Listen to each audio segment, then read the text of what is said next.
Je vous présente le moteur qu'on va démonter. C'est un moteur asynchrone triphasé. Pour commencer, on va enlever le couvercle du ventilo en dévissant les 4 vis à l'aide d'une clé Torx.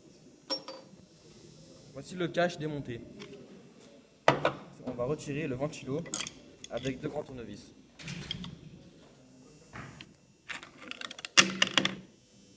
Après avoir retiré le ventilo, nous allons enlever la flasque. Ensuite, nous allons dévisser les 4 vis pour enlever le flasque. Une fois les 4 tirants retirés, on peut démonter la flasque facilement. Une fois le flasque retiré, on va retirer le rotor. Pour tirer le rotor, nous allons tapoter doucement sur la deuxième flasque.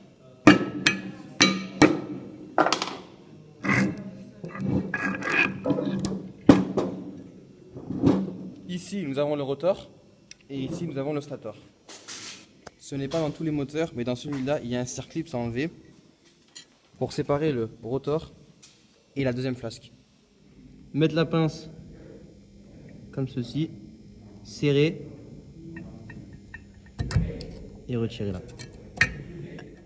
Maintenant le circlip enlevé, on peut retirer la flasque très facilement. Et là, nous avons le rotor avec le circlip, la clavette, les 2 roulements et le rotor. Donc avant de mettre le rotor sur l'étau, il faut placer des mordous comme ceci. Et ensuite, nous serrons bien fort pour que le rotor reste stable. Nous allons utiliser un tournevis plat et un maillet pour pouvoir enlever la clavette, comme ceci.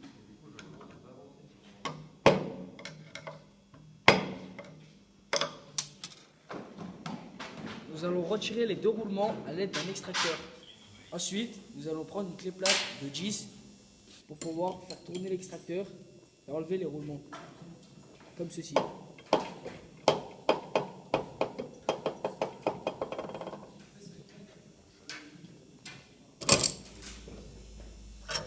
Le premier roulement est donc enlevé.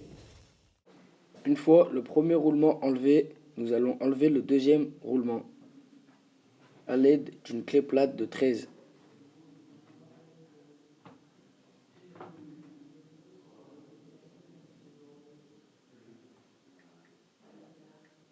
Voici le roulement enlevé. Le démontage est donc maintenant terminé.